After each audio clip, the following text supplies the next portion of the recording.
Anocheció el día 22 de octubre de 1844 y Jesús no volvió como esperaban los adventistas.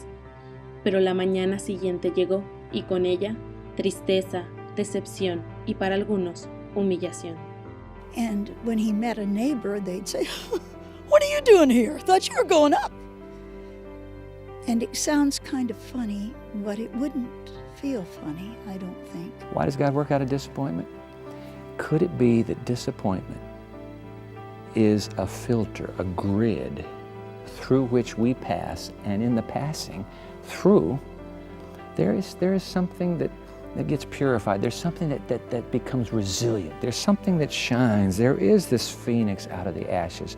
Now, out of that disappointment, our hearts are caught up with greater embrace and expectancy over what turns out to be God's methodical, patient unfolding of His divine will. Al ver que Jesús no regresó, un granjero llamado Hiram Edson y sus amigos que se habían reunido en su casa aquel 22 de octubre lloraron desconsoladamente.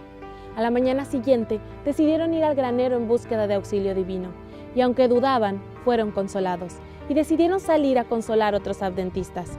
En medio del camino, Hiram tuvo una idea de lo que pudo haber sucedido. En cierto modo, fue aquí donde la Iglesia Adventista del Séptimo día nació, cuando un granjero contempló a Cristo. I think the thing that we could say about Hiram Edson is he's someone who wanted to follow the Lord. He wanted to follow what God wanted him to do. He wanted the truth. And of course, after the disappointment, he has that experience of going through the cornfield. Some people call it a vision. I think that's pushing it. And this is how our sanctuary doctrine develops, the idea that Jesus didn't come back to earth in 1844, but he began a special end-time work in the most holy place of the heavenly sanctuary. Essa doutrina é importante por uma razão muito simples e que o cristianismo perdeu de vista. A salvação, biblicamente, sempre deriva do santuário. Otra verdad, ya comprendida por algunos mileritas antes del gran chasco, pasó a ser asimilada y compartida después de aquel 22 de octubre. After the disappointment, out of the confusion of that disappointment, emerged Sabbatarian Adventism. We say Sabbatarian Adventism because they hadn't taken any name. That's just our name for them. They just called themselves Advent believers who kept the Sabbath.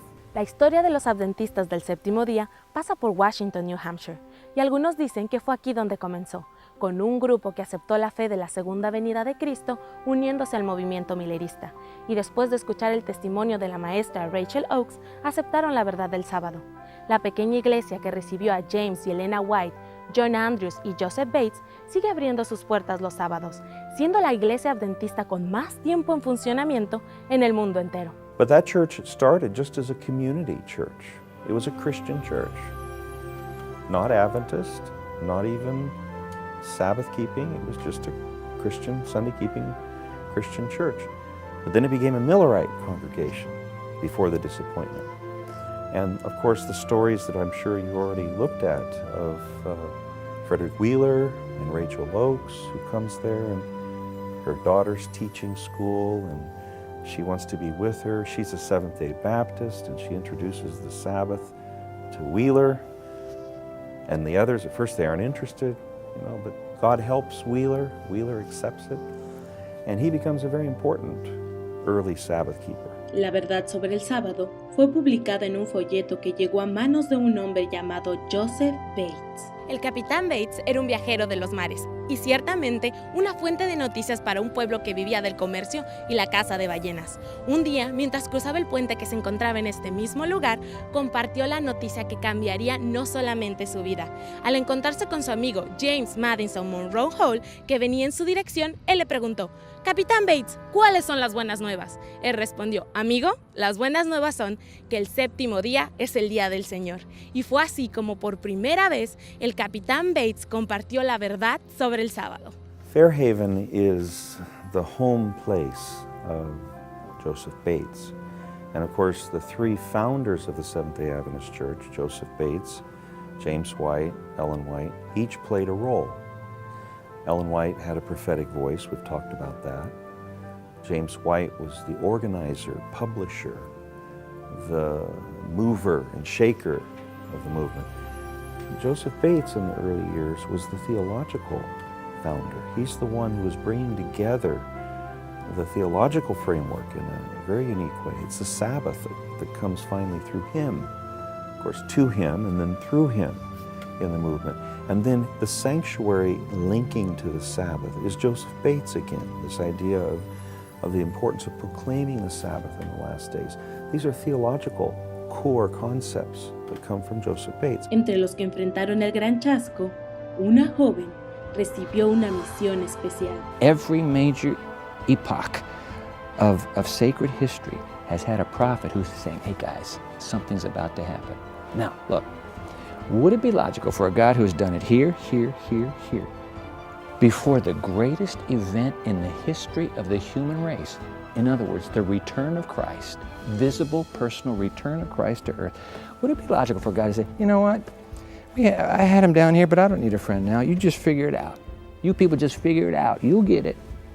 Can you imagine God doing that? Are you kidding? He's done it here, he's done it here, he's done it here. And so I believe that at the end of time, like John the Baptist, God says, I'm going to have a friend.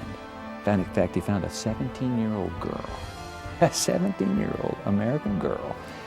And he says, hey, listen, I'm coming back. Would you be willing to tell the story?